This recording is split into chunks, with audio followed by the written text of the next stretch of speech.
Hello, friends. How are the fine folks of Plattsburgh, the North Country, and the Champlain Valley feeling today?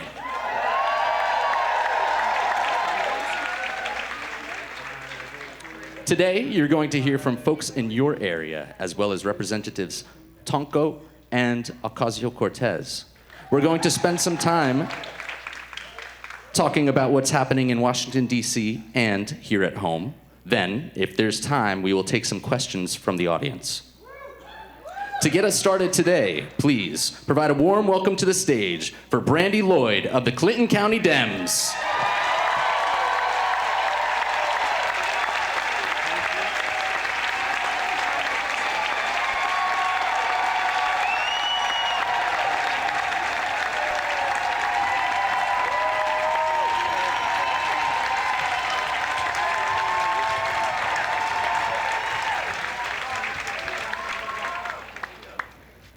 Good afternoon, Plattsburgh. I'm Brandi Lloyd, and I'm so grateful to welcome you all here today. What a beautiful day to be gathered here at the historic Strand Theatre, a true gem of our city, and a perfect place to welcome two incredible champions for working people.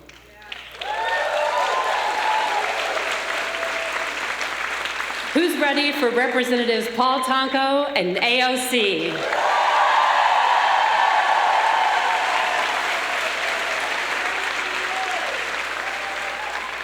We're here because the stakes are high. We're here because the moment demands action.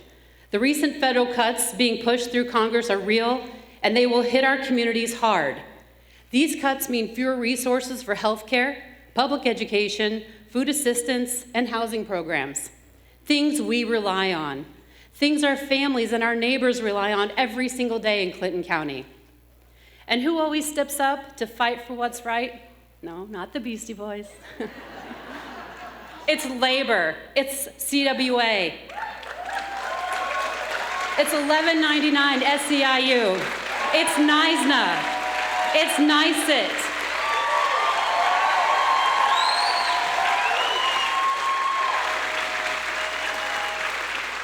Our labor unions are the backbone of the working class. When labor is under attack, so are fair wages, safe workplaces, and the dignity every worker deserves. If we want strong communities, we need strong unions, and we need to stand with them now more than ever.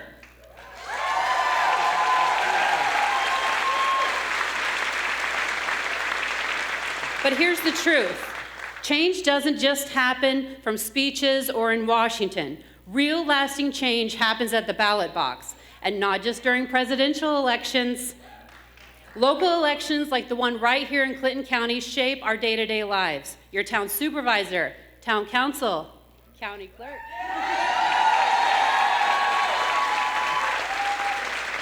These positions, these votes, they determine how our budgets are spent, how our records are kept, and how our voices are heard. So let's organize, let's stand together, and let's vote this year, this November. Talk to your neighbors, bring someone with you to the polls, because your vote matters every single year.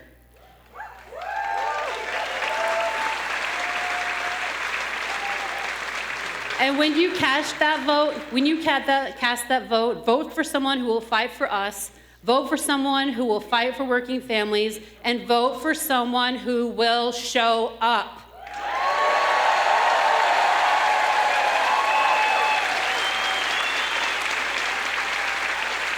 Because we're the North Country. We deserve it. And when we fight, we win. When we fight, we win. When we fight, we win. Thank you for showing up. Vote for Brandi Lloyd, County Clerk. I'll say one more time. Thank you. Now let's enjoy this powerful afternoon together. And I could not be more happy to introduce my friend, NYSNA member. She's a mom, a daughter, a sister, a rock star. Founder of Show Up, friends, my friend, Jessie Murnane.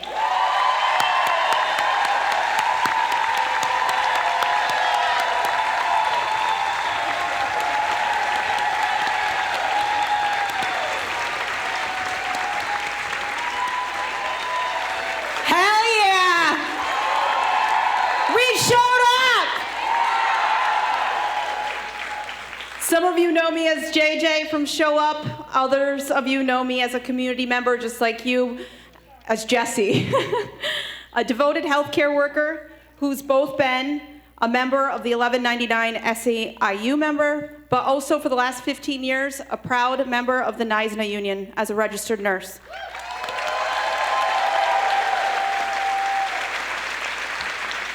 Nurses are deeply alarmed by the decision to pass this harmful budget bill that will deepen cuts to Medicaid and other healthcare programs.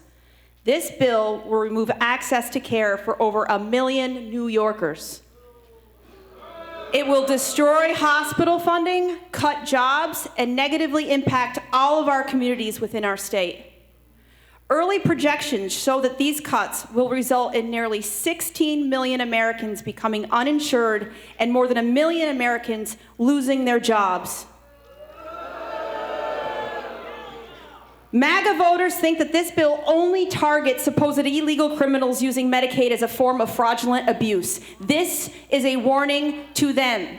These cuts will ripple into every corner of our healthcare system, from low-income New Yorkers, seniors, and children to people with disabilities, including my dear friend, Matt Foss, who inspired the Show Up for Matthias event last month and could not even make it here today due to already spread thin services to transport him with the necessary help on a Sunday from Essex County to Clinton County. But if that doesn't hit any of the MAGA check boxes, then maybe consider that in rural New York, essential services like maternal and mental health care are routinely cut because they don't make as much money as other services. Over the last 20 years, New York lost 15% of its maternity beds, including our labor and delivery department at Alice Hyde in Malone.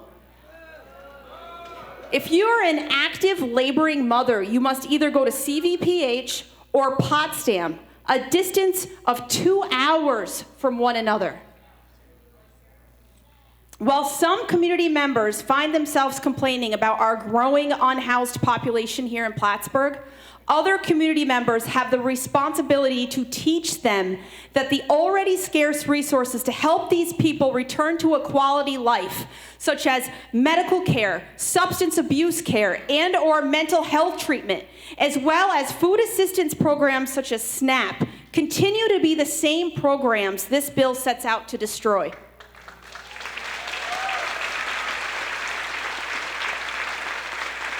With this bill, our struggling population of people here in our very district will continue to grow. My fellow healthcare workers behind me know firsthand how easy it is to become someone in the position of need. We see it every day. One accident, one diagnosis, one family member's income gone from tragedy is all it takes to be in this position. All of us are vulnerable to these cuts. Use today, guys, use today as a powerful reminder of the impact we can have through organized action. I think back to how Show Up began after caring for my terminally ill father, Mark Liberty. I needed a mission filled with the same energy, strength, and love, and I dove into this initiative, and I've watched as every single one of you have showed up alongside of me.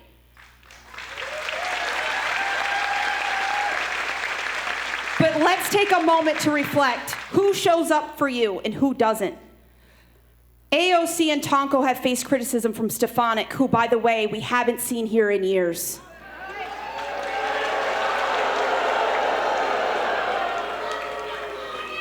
She only shows up for those who can give her money, not for those who truly need her help. But we are better than that. Together, we will think outside of the box to support each other. Let's show up for our neighbors with kindness and without judgment. We will listen to new candidates and challenge middle-of-the-road Democrats to stand firm on human rights issues.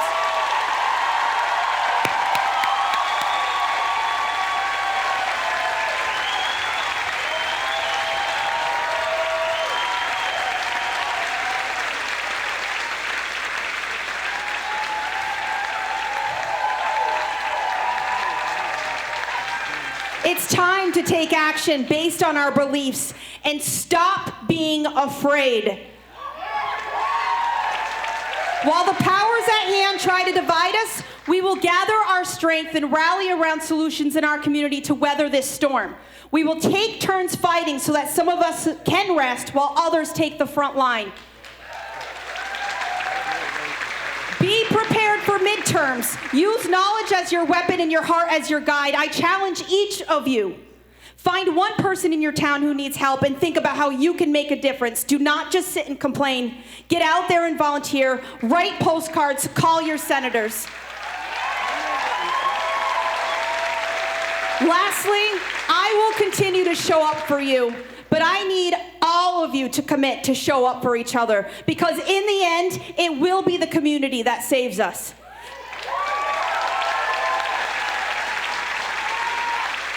If any or all of you are able to stand, please do so right now and repeat after me. I pledge to show up. I will be the voice for the voiceless. I will use my heart as my guide. Together, we will break down barriers. Together, we will build a brighter future. Together, we will be unstoppable. Thank you to all of the people that came today, including everyone outside.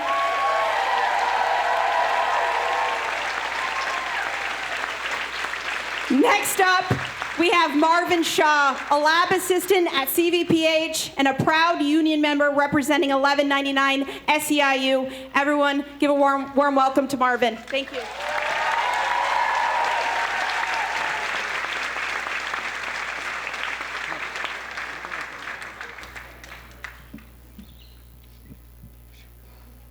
Hi, my name is Marvin Shaw, and I'm a proud member and leader of 1199 SEIU at CVPH.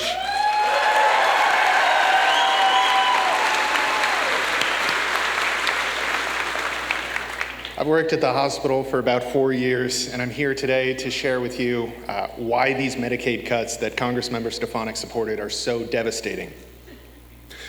I've been cancer-free for 5 years.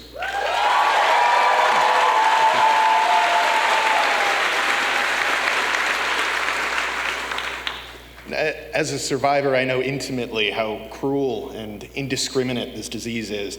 I wouldn't wish it on anyone. You know, when it comes to cancer, did you know that Medicaid covers 1 in 10 adults in the US with cancer?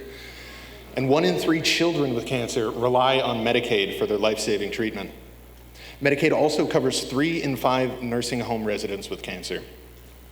And this means that many of our neighbors, grandparents, caregivers, and coworkers even rely on Medicaid coverage in order to afford their copays for routine screenings, early diagnoses, and timely life-saving treatment. Medicaid ensures people who have a high risk of cancer and people who are fighting cancer are able to survive their battle with it.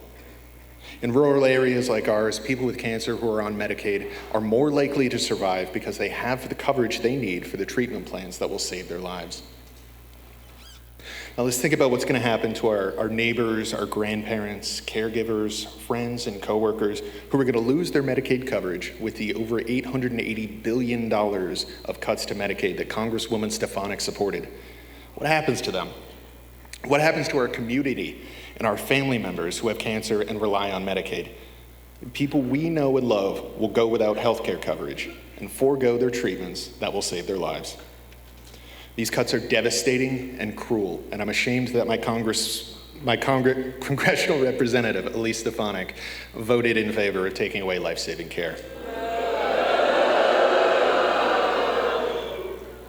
Now at this time, please join me in welcoming our next speaker, who's not only a staunch friend of labor, but a champion of progressive values in Congress and here in New York. Someone who's no stranger to Plattsburgh. Please join me in welcoming to the stage our co-host for today's event, U.S. Congressman Paul Tonko.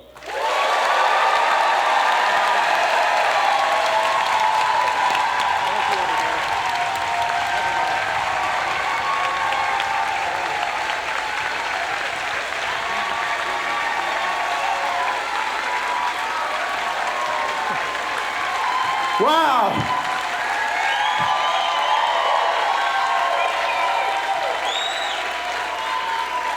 I love this crowd.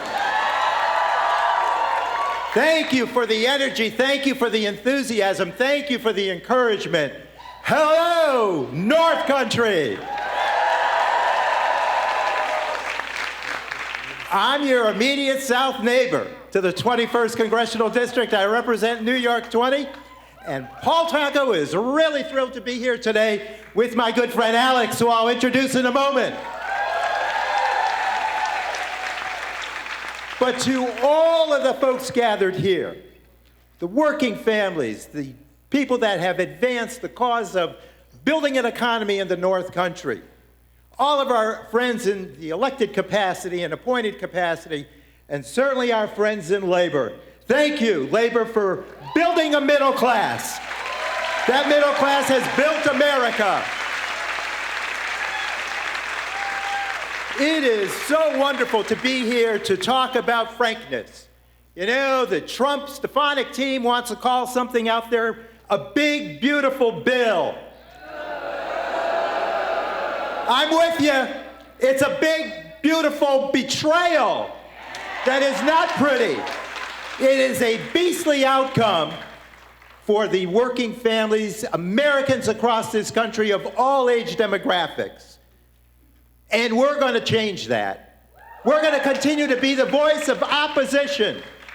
We're going to make certain the outcomes in Washington are driving decency, dignity, respect for science. How about that?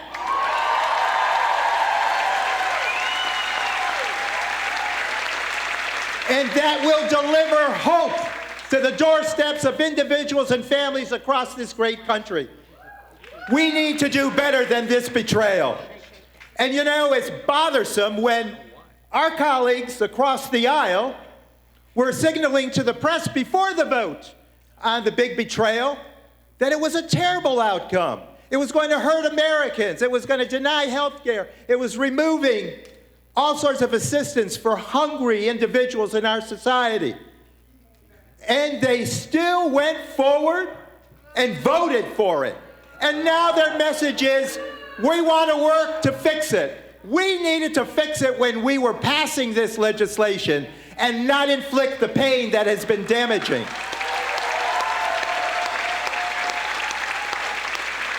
You know, this region holds a special place for many of us, and it does for me. It's particularly personal. My connection to the North Country runs decades ago when I attended Clarkson University down the road in upstate New York in North Country. And there I witnessed in the North Country what I always respected, values of community, of hard work, and the importance of looking out for one another. Those are just the ideals that run the North Country, and we want to honor those and respect them. Right now, across this great state and indeed across our nation, we're facing real challenges. And frankly, the policies coming from Republicans, from Donald Trump to Elise Stefanik, simply aren't working for us. We're seeing relentless efforts to gut essential health and food programs, threatening the well-being of our most vulnerable neighbors. At the same time, they're jacking up energy costs, making it harder for families to heat their homes and fill their tanks. And let's not forget the ballooning deficit, all of it ultimately to provide permanent tax cuts for who? For the billionaires, while the rest of us are left fighting for scraps. You know, when you take the cuts to health care and you take the cuts to nutrition of 1.3 to 1.4 trillion, that equals the amount of money we're giving the billionaires and corporations, 1.4 trillion for their tax cut. We could have avoided all that pain by simply skipping over that part of the process.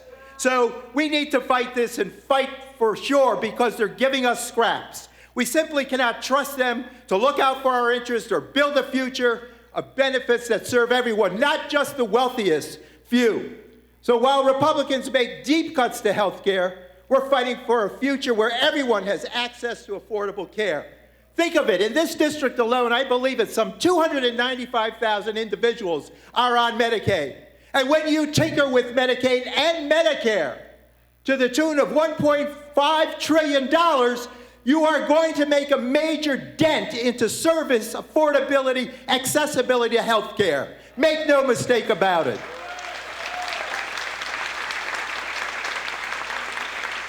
So while they choose to make energy more expensive, we're advocating for critical investments in clean energy that will lower costs, create sound-paying jobs, and protect our planet. Wow, what a great thought. I don't think they have that thought. Something I've championed with Alex extensively on the Energy and Commerce Committee. And here's the sour note of their bill. When it comes to taxes, the contrast couldn't be starker. Permanent tax cuts for the rich, while working families get temporary crumbs that barely make a difference. A no tax on tips, a no tax on overtime, just to live around for 2 to 3 years. That's unfair. Those billionaires are going to have their tax cut forever. This is not just bad policy, it's betrayal of the basic principles that our government should work toward for everyone. And speaking of betrayal, the revelations surrounding figures like Jeffrey Epstein highlight a system where accountability for the powerful too often falls short. So that trust factor is getting pretty tarnished right now, don't you think? Yeah. Oh yeah, it's getting tarnished. But we're going to make a difference. We're going to make certain that you don't take jobs out of the healthcare system. I know, I've been hearing from all of my healthcare providers. They're really concerned. Rural counties, like some in my district, are concerned about closing, as are nursing homes.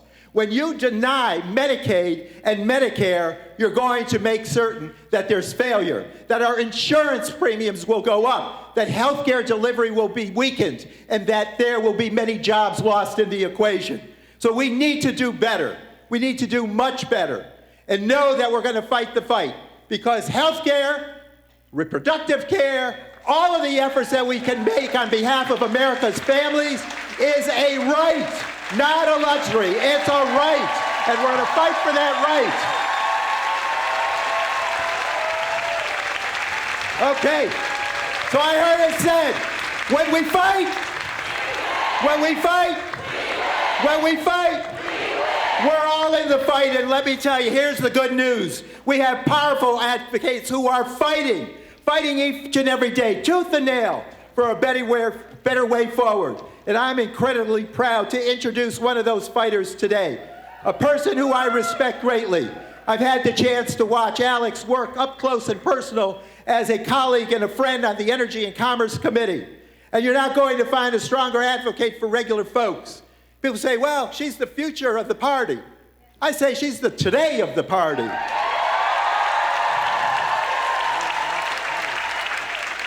And don't you love it? Don't you love it? Coming here to Plattsburgh to say hi to a great portion of folks who are supportive of progressive politics that will move us forward. And Alex always leads with humility and humanity, articulating a clear vision for that better tomorrow and fighting in the given moment. I'm proud to call her my friend, and I know you'll be inspired by what she has to say today. Please join me in giving that traditional warm welcome of the North Country to Congresswoman Alexandria Ocasio-Cortez.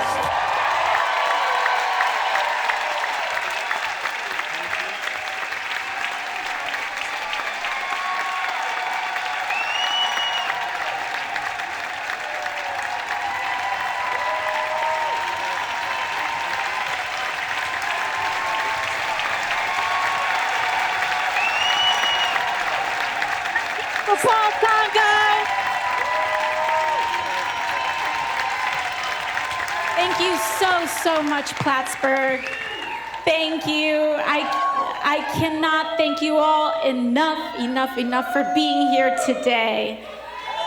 It's so amazing being in this space with you all. And to gather, we've got a full house here, over 900 people here in this room. The other thing, though, is that even in the pouring rain, we have another 800 people outside.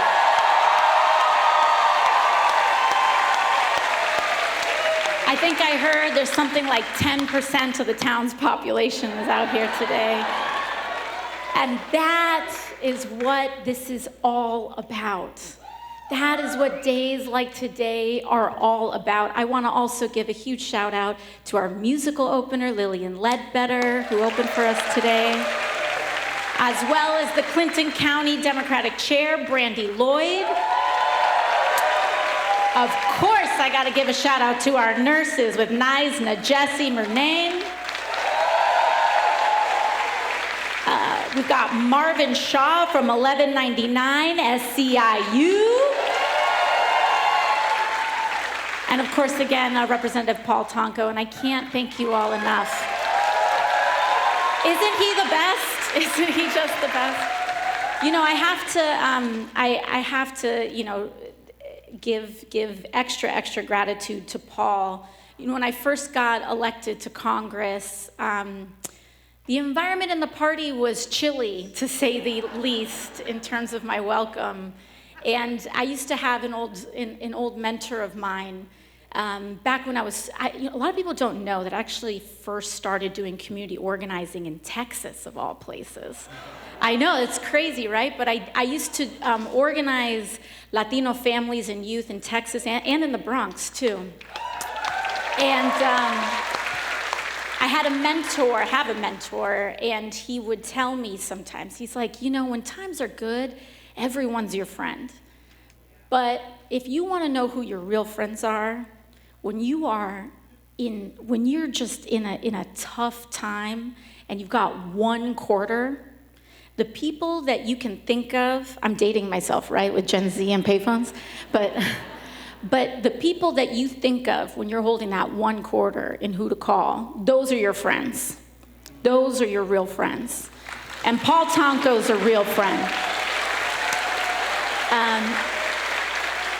I bring this up because, you know, sometimes the politics in the House, it's all like very complicated and, you know, all of that. But Energy and Commerce, the Energy and Commerce Committee is one of the most powerful committees in the entire US House of Representatives. A lot of people don't know about 60% of all the legislation that passes through Congress passes through that committee. And so it's a very plum position that a lot of people are looking for, and it's also a target for where a lot of lobbyists want to apply pressure, right? Because everything with energy, everything with healthcare, pharmaceuticals, trade, manufacturing, technology, all of it runs through this committee.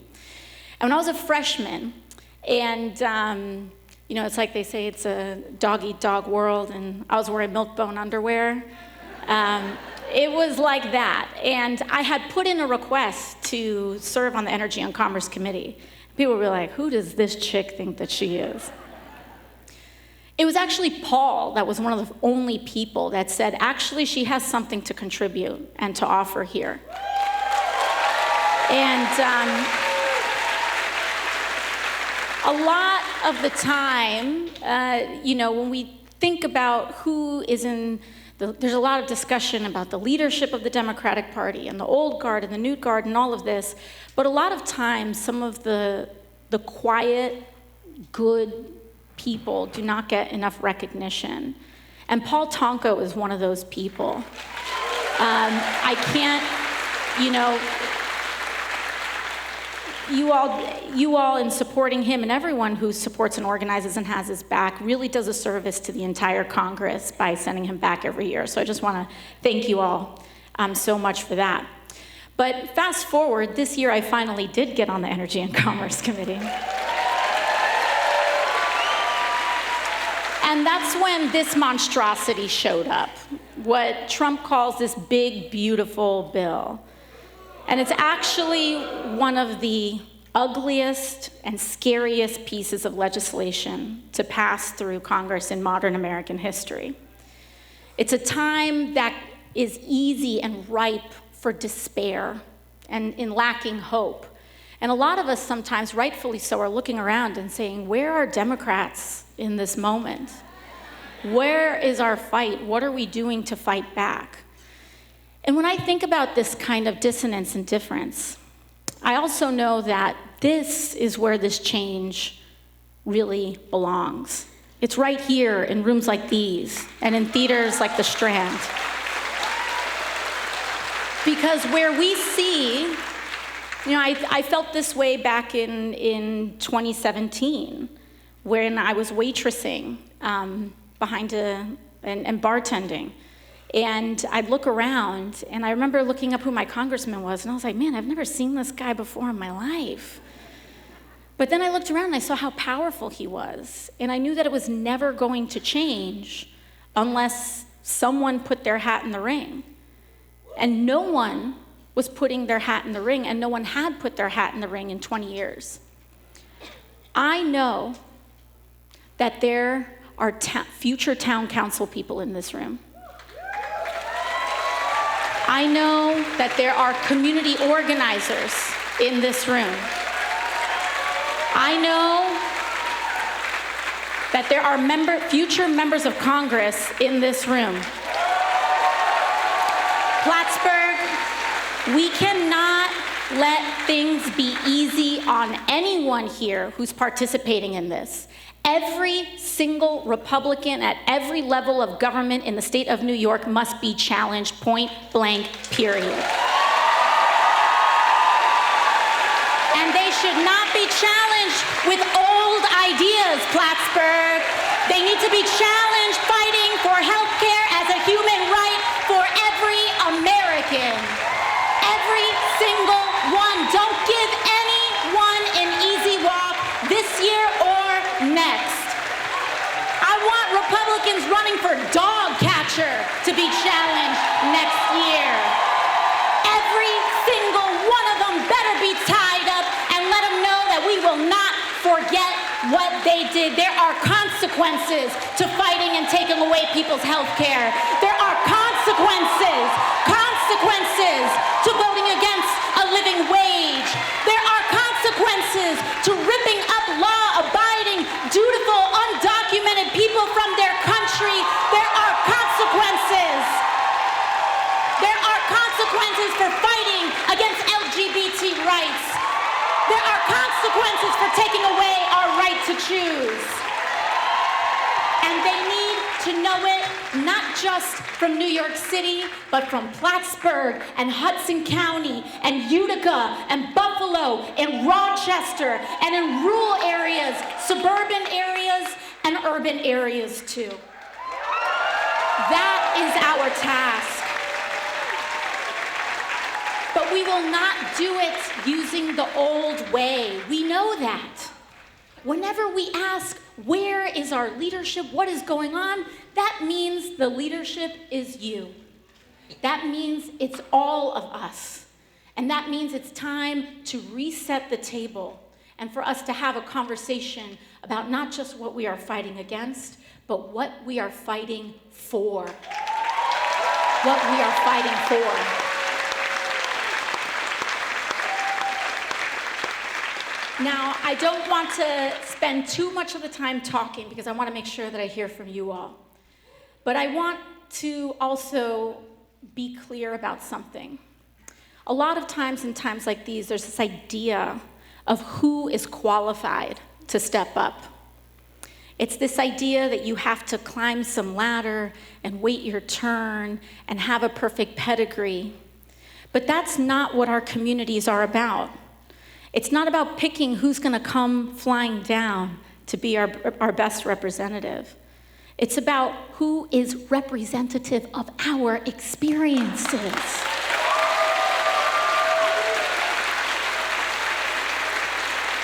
And so, if you're a rural farmer, you are qualified to do this job. If you're a waitress, you are qualified to do this job. If you are a nurse at one of the rural hospitals that may be facing closure, you are qualified to do this job.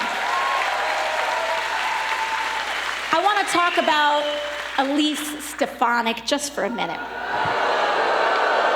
I know, bummer. You know, Elise Stefanik, she did this whole farewell tour to this district in Plattsburgh and all of these towns because she cut a sweetheart deal in the House. I sell out my community and you name me ambassador to the UN. And she thought she had it in the bag, right? But I want to tell you about why that didn't work out. Because you all started changing the political terrain out here in this seat. And the Republican Party said, wait, this R+10 seat looks like we might lose this thing. That is the real reason. Because Elise Stefanik was supposed to vacate her seat and another Republican was supposed to cakewalk right into it. But we saw everything that was going on, and because of your organizing and because of all of your conversations with your neighbors, you all took an R+10 seat into a toss-up. Into a toss-up.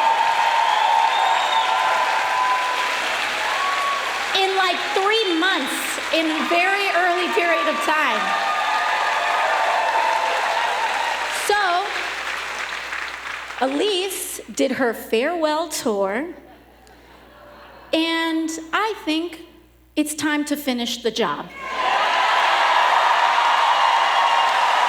Let's show her the door, Plattsburgh. She's not welcome here anymore. And when she loses, she will be replaced by a fighting Democrat who believes in health care for all New Yorkers.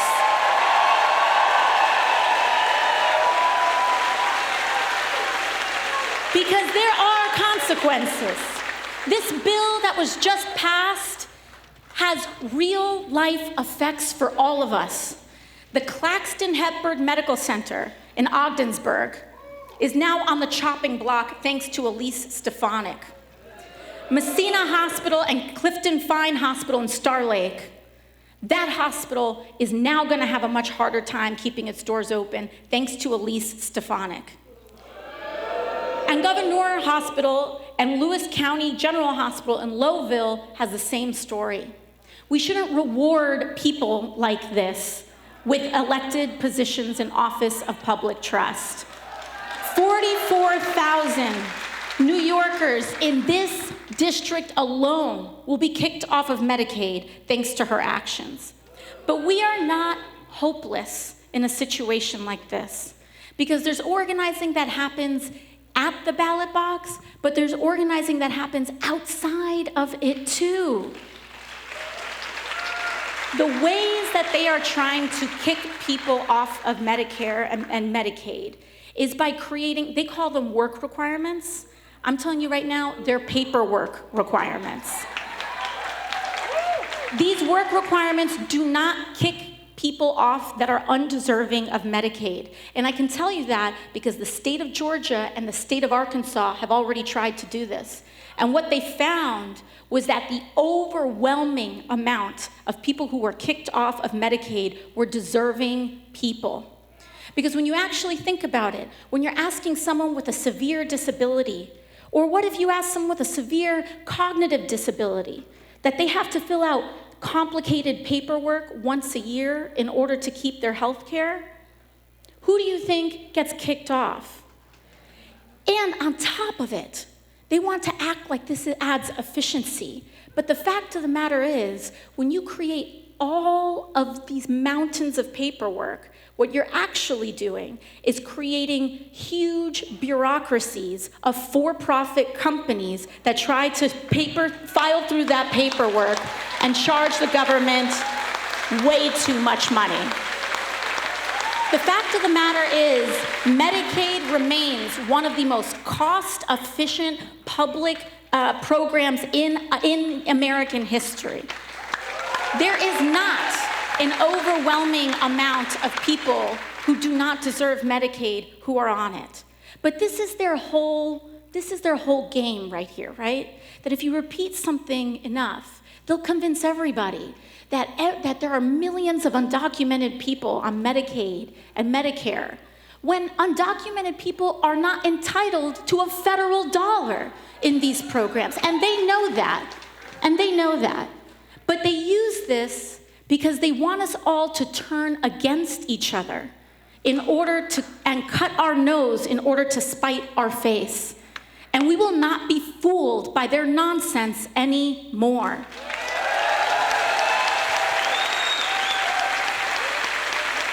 But one of the things that's very important for us in order to really till the soil and lay the ground for powerful movement and for all of these, for folks all over the place to be challenged, is that we have to be willing to be vulnerable enough to share about how this is affecting our lives.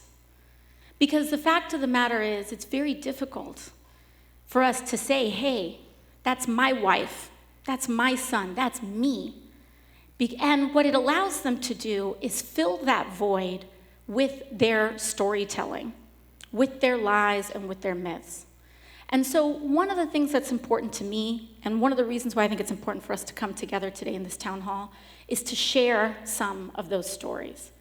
And I won't ask you to do something that I myself am not willing to do. Because when I was running for office, I did not have health care. I ran for office completely uninsured. And there were, at the time, while I was fighting for health care for others, this was not something, I felt embarrassed to share this publicly. I felt, again, that people would think I was not qualified to run for office if I didn't have health care or if I was struggling to pay my rent.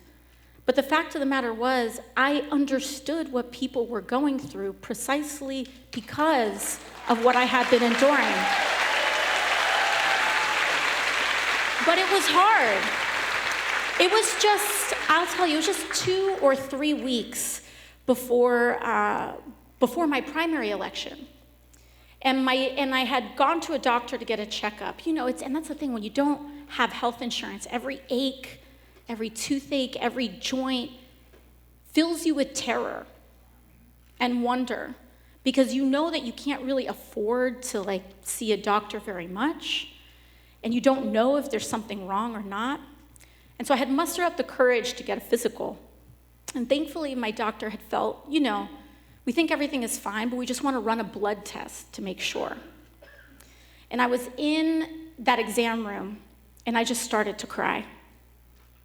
I put my head in my hands, and I started to cry because I couldn't afford a blood test. And they said, well, we think there's this free clinic where medical students will run some basic tests like these on the weekends, on like a Saturday or a Sunday. And there's no list, there's no reservation, you just have to show up. So I'm running for office, I'm a candidate for Congress. And I show up at 7 o'clock in the morning to get in line for a clinic that opens at 8 a.m. And I get there, and I just have to wait. You just have to wait.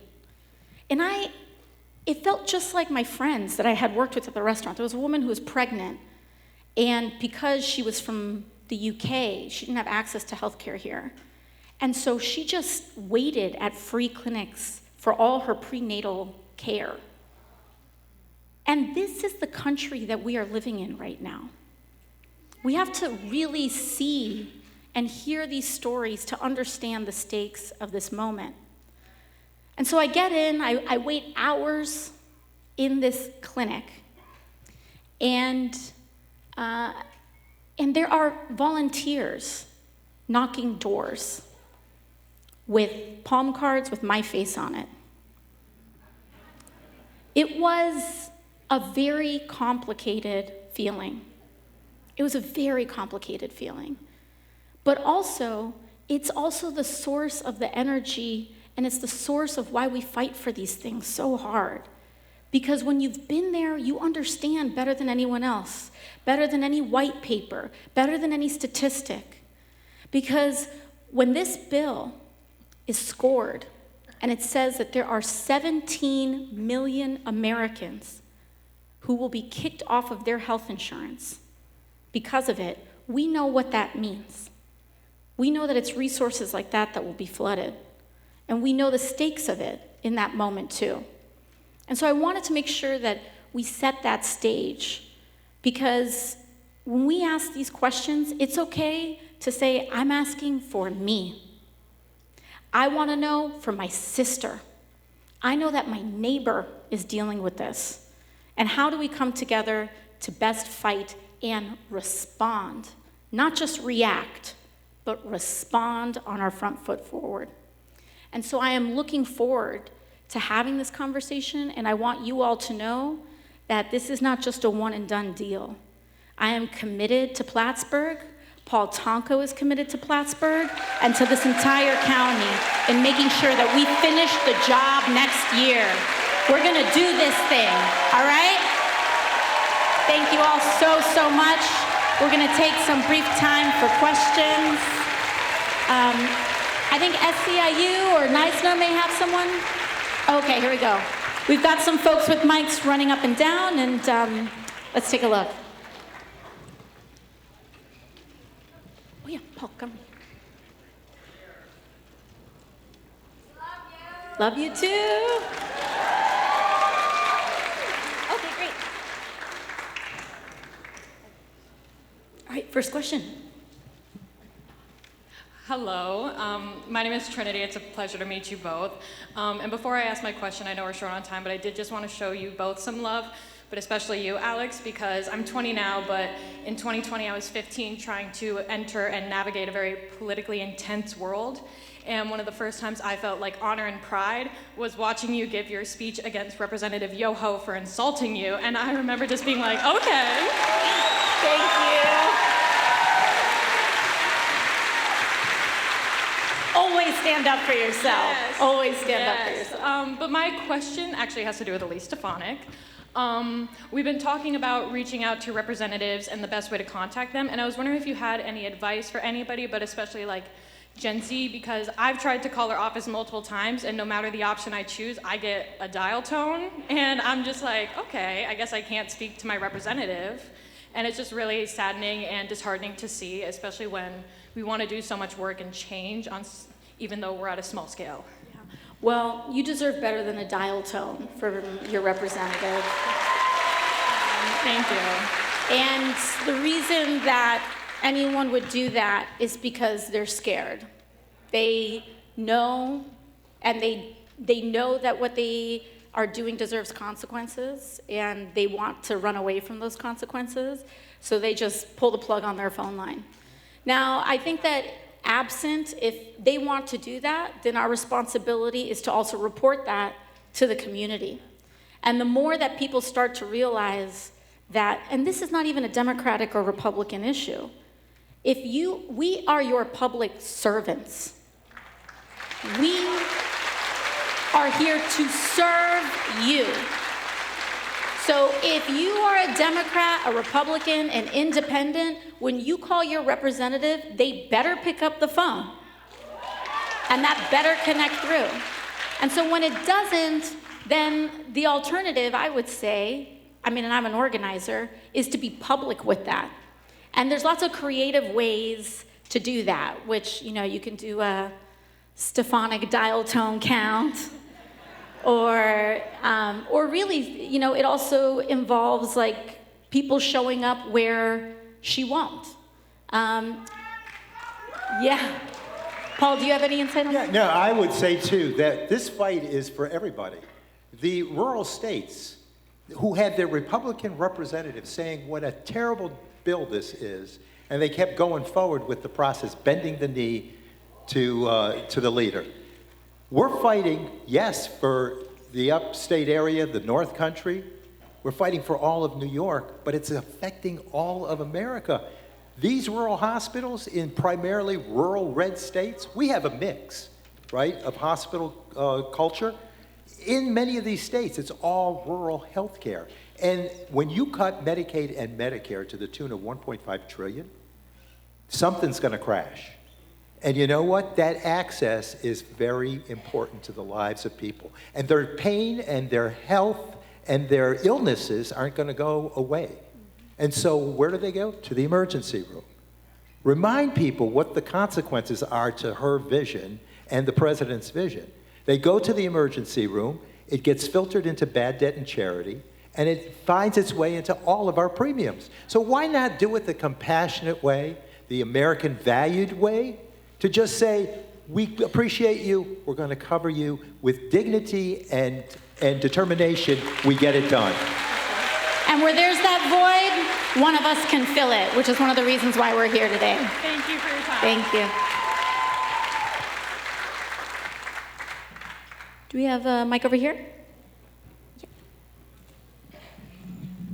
Hi. There's a 5-year-old girl in the southern part of Stefanik's district, where I come from. She's just spent 11 weeks in Albany Med with a rare form of cancer. Less than 2 years ago, Stefanik bragged on her website about reintroducing the Fairness to Kids with Cancer Act.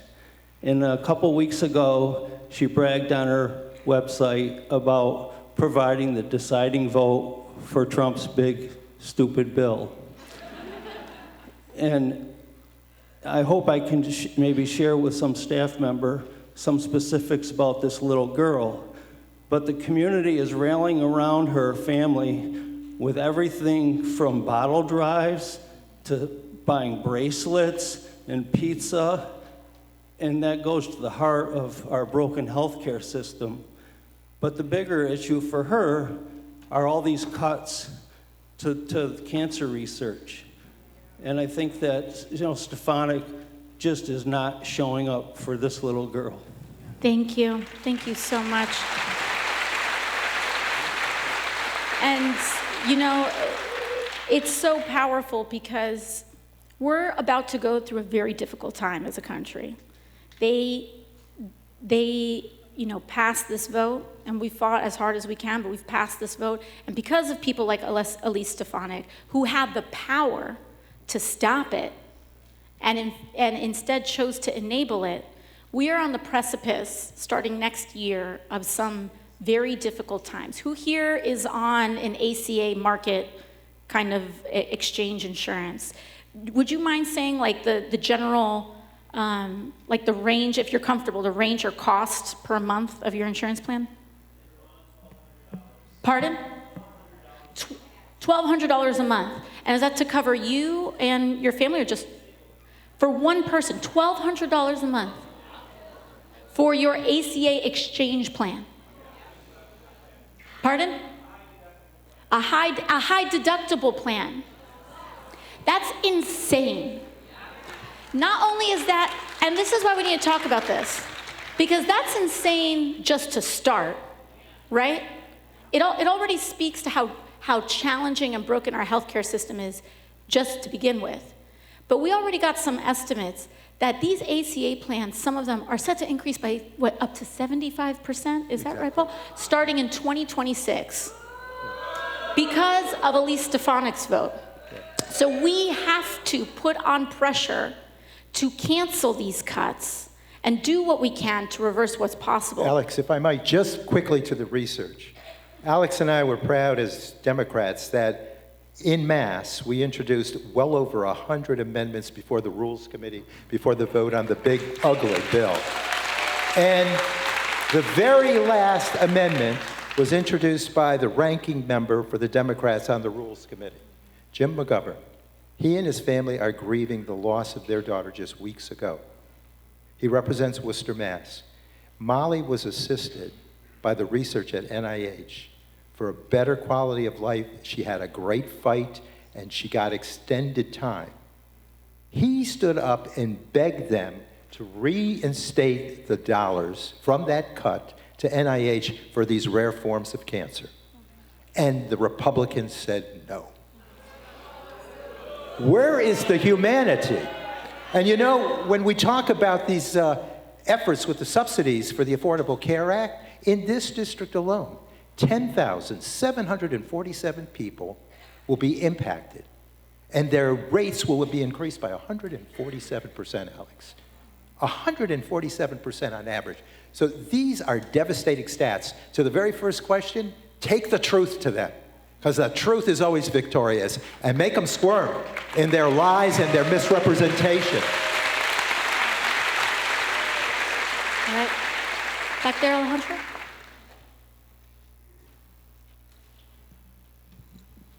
Okay. Y'all look good in the gallery, by the way, too. Yeah. Let's hear from the gallery creatures. Thank you.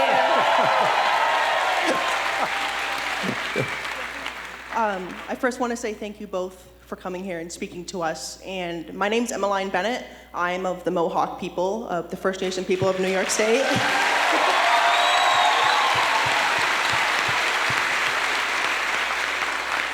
And I'm a soon-to-be graduate from SUNY Plattsburgh, studying geology in December.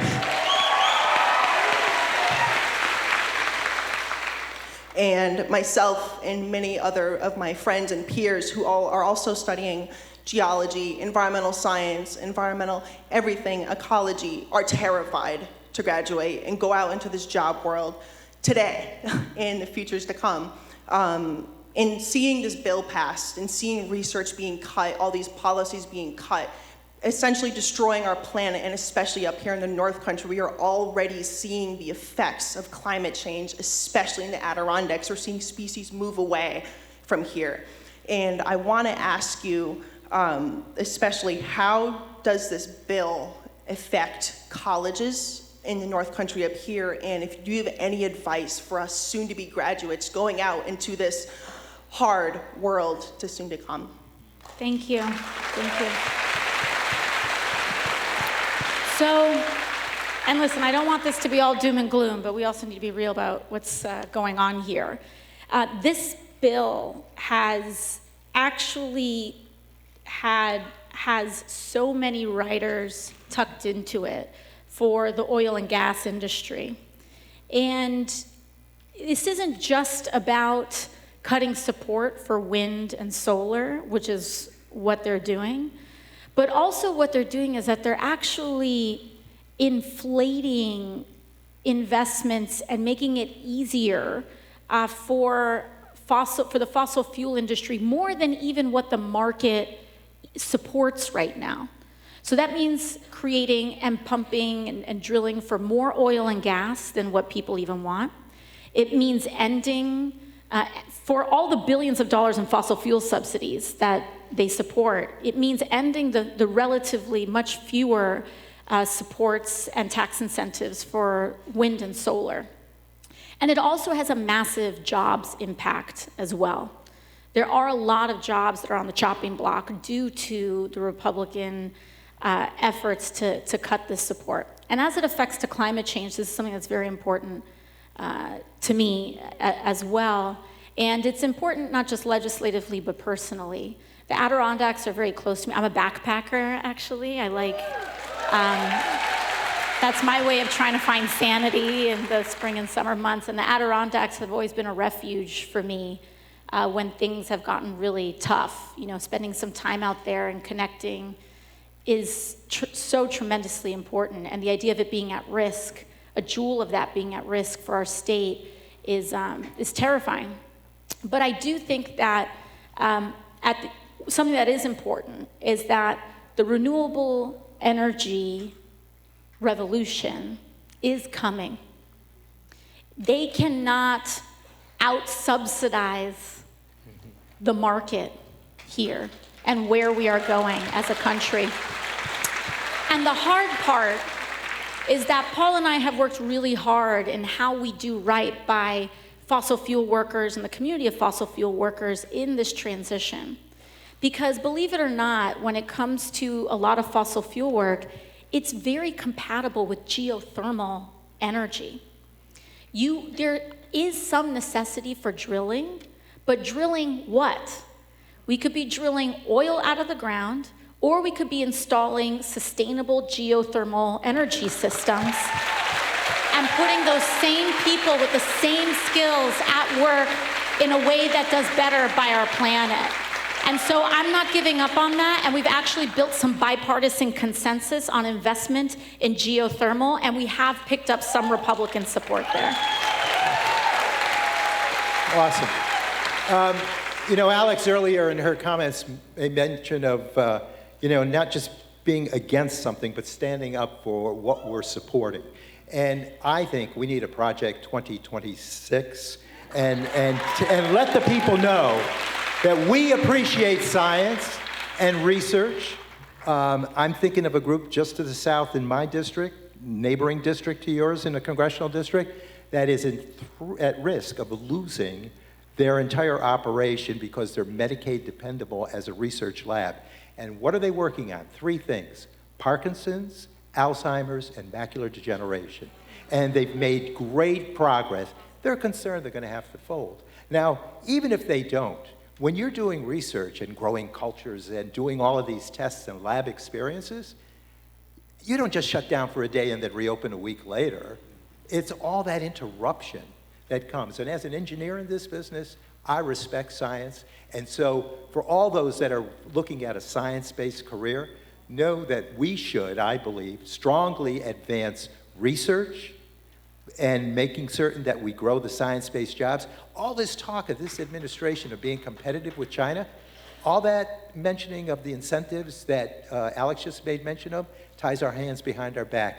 China is going to go out and continue to do these clean energy things, and we're at a risk of not being able to compete. So that is part of a platform too, to grow those energy efficiency jobs and quit supporting those elements in the energy arena that can't survive in the competition. Don't shore up the failing, go with the new cutting edge opportunity. Thank you. We'll go over here. Oh, let's get a question from you. Yeah, come on. Come on, right. Look at that, that's great. Oh, amazing. What's your name? What's your name? My name is Finnegan. Hi, Finnegan. Are you 41?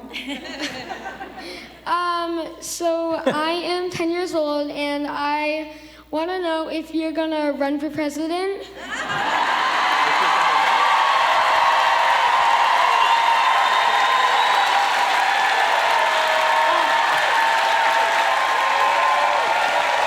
Is that all, Finnegan?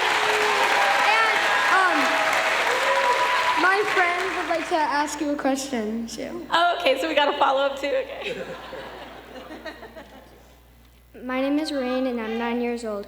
And my question is, what can kids do to help make the world fair for everyone, even if we're not old enough to vote? Oh, thank you. These are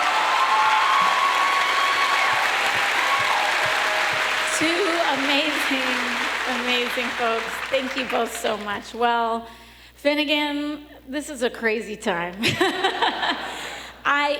It's funny. I was having a retreat with my team. We were doing like a legislative retreat, and it's funny because it's like we're planning for the future, and they're like, "What future do we plan for?" And for me, I think it's one of the things that, and I'm just being very real about this, but one of the things that's kind of often talked about in questions like these is that there's always this horse race kind of conversation. What's in CNN politics, and what does the polling say, and what does this say, and what does that say?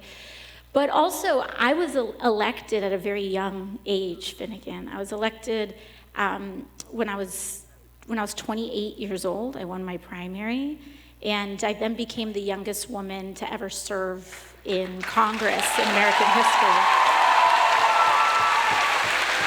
Which is to say that, like, when you get elected at a young age, you also have to consider a lot of other things too. And I don't know, we'll see. But I know with support from people like you, you make me feel like I can do anything. So thank you. And I think it's a great question because we need to think long range and immediate. Immediate, what can we do for kids? Make certain they're all fed. This whole thing of taking food out of the mouths of children. And, we need to look at that big frame of that nutrition program. It's, yes, going to impact all the hungry across the age scale, but it's also going to affect workers, and it will drain $30 billion from the farming community that provides the food. And so we need you to grow strong. And so nutrition is a big part of your development. Nutrition is a big part of staying well or recuperating for the senior community. So it affects everyone. And then to your future, I think it's so important for us to leave you a better planet because it's important that the air you breathe is cleaner, the water you drink is safer, and we go forward making certain we're better stewards of our environment and of our planet. And to your question, what can kids be doing now in this moment? I think, you might probably be hearing and seeing a lot of stuff on television and radio, and a lot of the stuff you might hear is mean, and it may sound cruel, or they may be talking about different kinds of people in mean ways. And sometimes I think adults don't realize that the way they talk trickles down, and it affects the way that kids talk.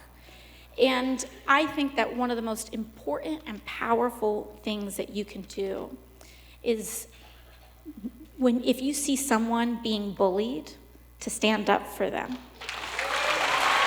And if you see someone that feels alone, to go talk to them. Or if you see a kid whose lunchbox doesn't look like your lunchbox, to share with them. And as much as what adults can do can trickle down to kids, a lot of times what kids can do can trickle up to change adults. And thank you.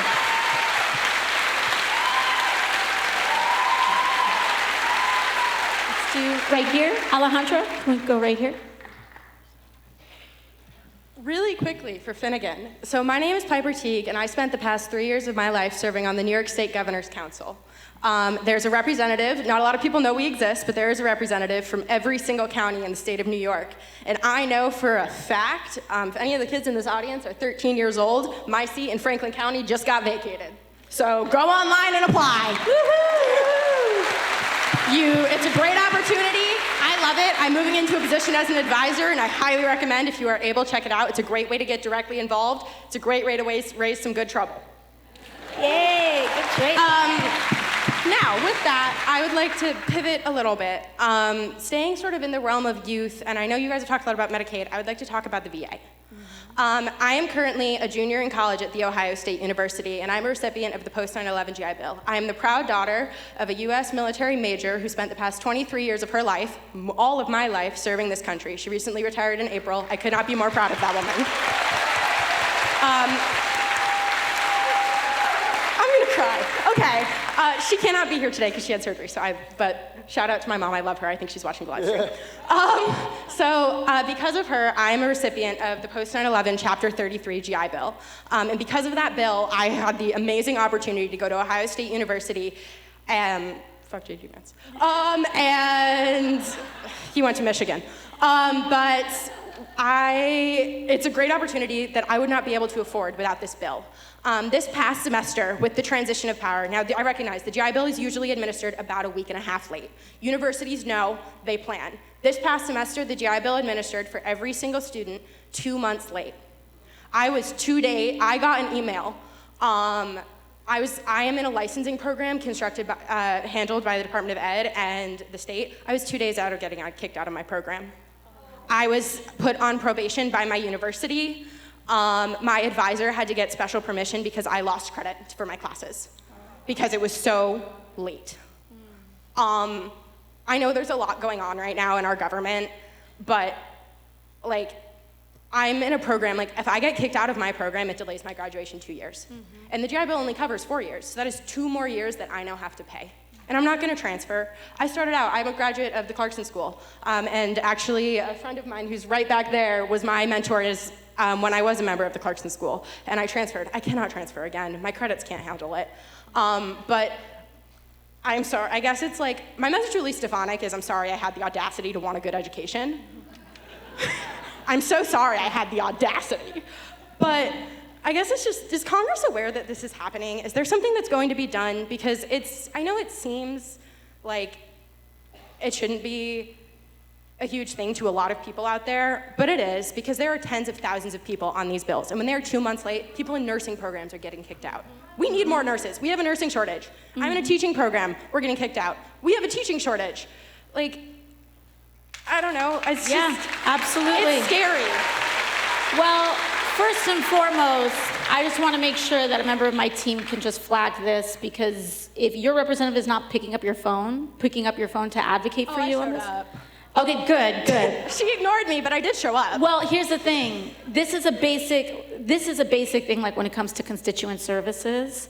A lot of people think members of Congress' job is just voting or making statements, but our job is to actually also solve problems like these for you. And I know Paul has excellent constituent services. It's something that I take very seriously as well, because people can pass whatever programs they want, but your experience of it is what defines if this thing works or not. And it's not. And it's not. And the GI Bill is one of the greatest legislative achievements that we've had in American history. But if it's not working for you, how good can it be if it's not being implemented right?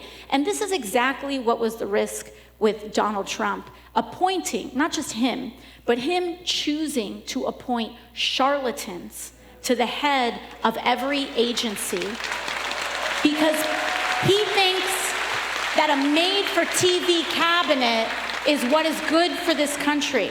But what you actually need is a secretary of the VA and folks who are running the VA who actually know what they're doing, not what's just playing well on Fox News and who's got the best hair gel on, okay? So, and when you invite other charlatans like Elon Musk and Doge, this is exactly the kind of stuff that happens. Things start breaking and tearing apart at the seams. You get administration of the GI Bill that comes 2 months late instead of what's on time, and that starts having rippling effects. And then this bill also cuts the recipients of secondary education, people who want to go to medical school and law school, with their Pell Grants and far more. It reduces the amount of federal aid when we need a nation that is highly educated to be globally competitive. So I want to make sure that we have someone connected on your issue, but also to use that as a platform of advocacy across the country. Alex, if I might, while we're on veterans benefits, by the way, thank you to all the veterans in the audience who have served this nation. And in a special way, welcome home to the Vietnam-era veterans. Thank you. We can't say that often enough. Welcome home. Yesterday, I spoke to a group of veterans concerned about the VA, and the cuts, 17,000 across the nation to the VA system, and now they're proposing another 12,000.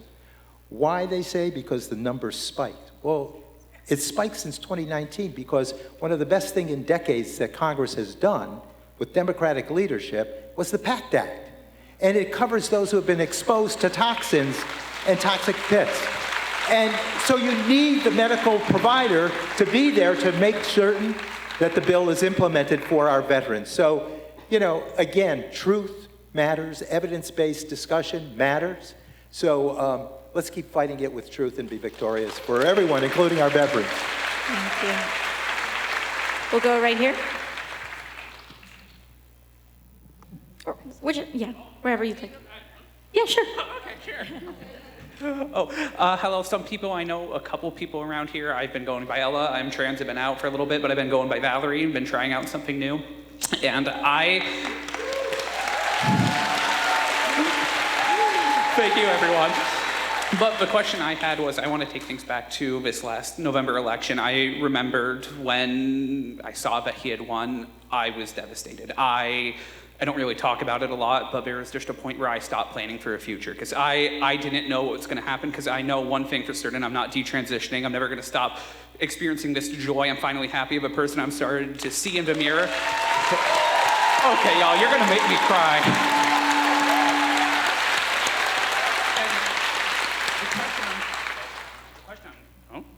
Okay, sorry, it's not on. I didn't hear it.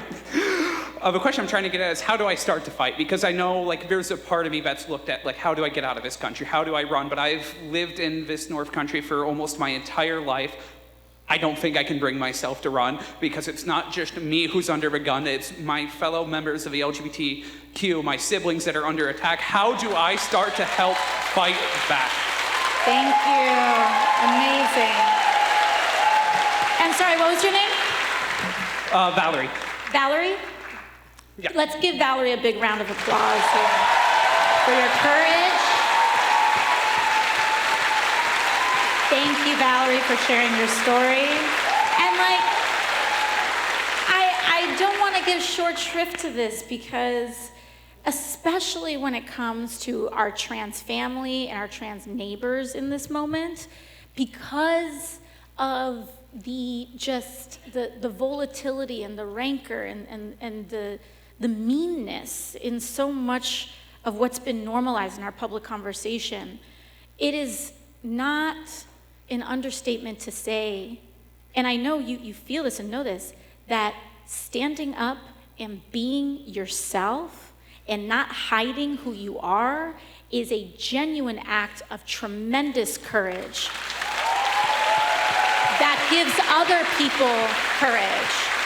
And I know that whether you're standing up in this room or you're walking down the street, there are little trans kids that look at you and say, there's a future possible for me.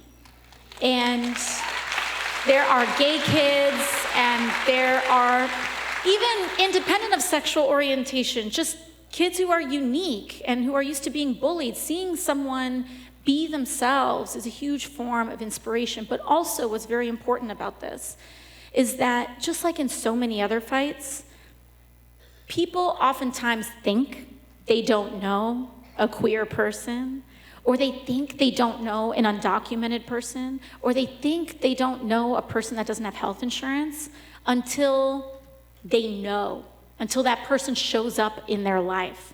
And one of the most persuasive, heart-changing things for so many people is they may have an idea or a position or a belief, but then when it affects someone they know and it touches their life, it opens up their mind. And so first and foremost, your decision to continue being yourself is more powerful than you know. It's for you, but it's for the community too. And then secondly, you being who you are becomes a magnet for community, because then other people who are being themselves or who want to be themselves will be drawn to you, and that's when we can start telling our stories and making these huge changes together. And so I want to thank you so much, Valerie, for standing up and doing that for us today. Yeah, thank you. You're triggering a quick thought in my mind, because just the other day, there was a denouncement of an action taken by this administration to cancel option 3 on the 988 suicide hotline. Suicide prevention hotline. If you punch 1, we serve our veterans who are at risk. You punch 3, it's with the LGBTQ plus community, and making certain that we're there in response. Alex invoked kindness in the question that came from the front row. And, you know, I agree with Dr. Martin Luther King Jr. Only love can conquer hate. And so now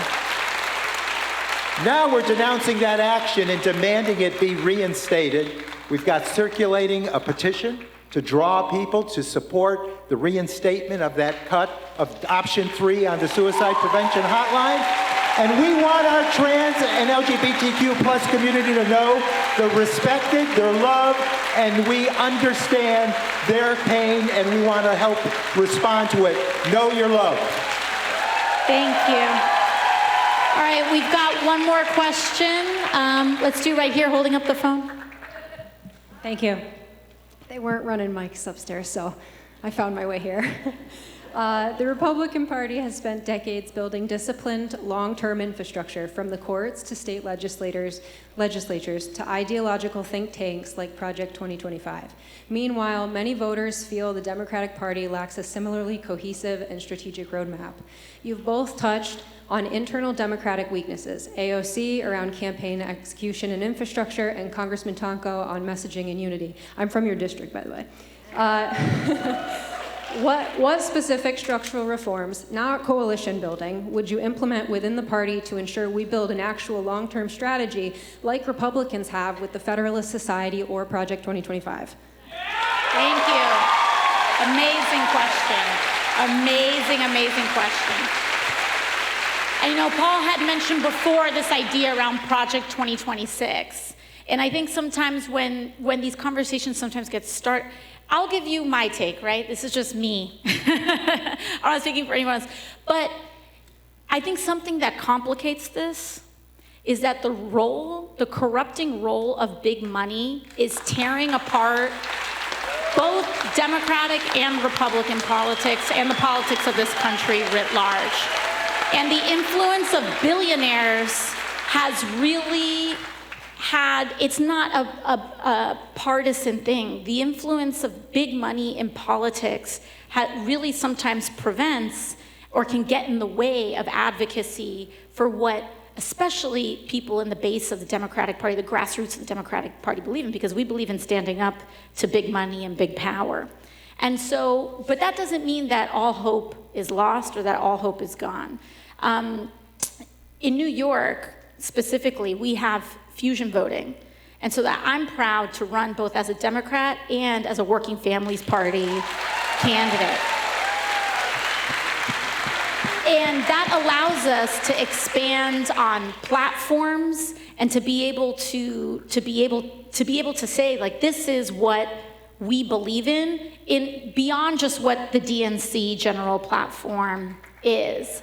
And so in terms of infrastructure, it looks different in every county and in every area, right? The work that needs to be done out here in the North Country is a little different than the infrastructure work that we do back home in the Bronx. But it doesn't mean that they are counter to one another.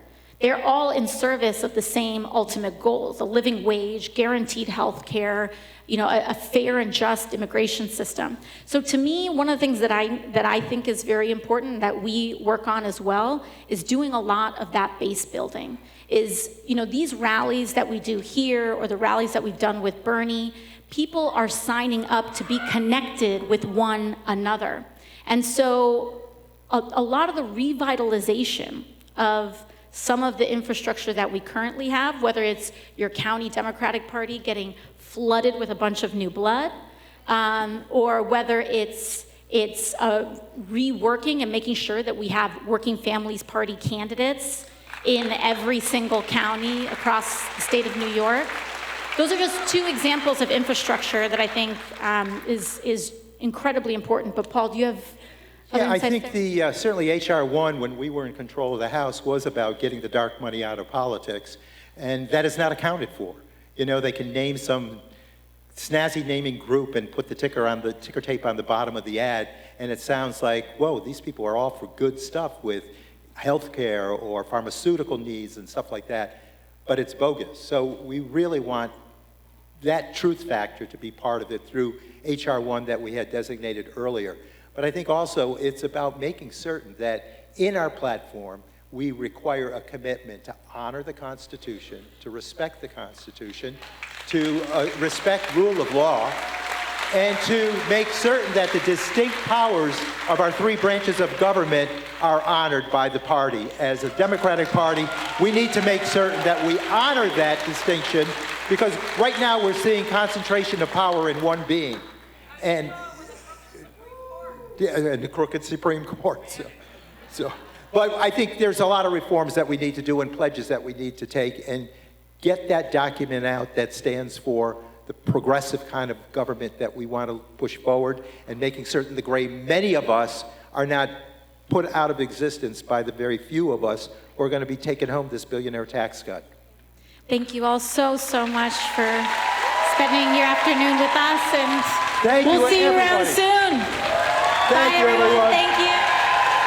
Thank you.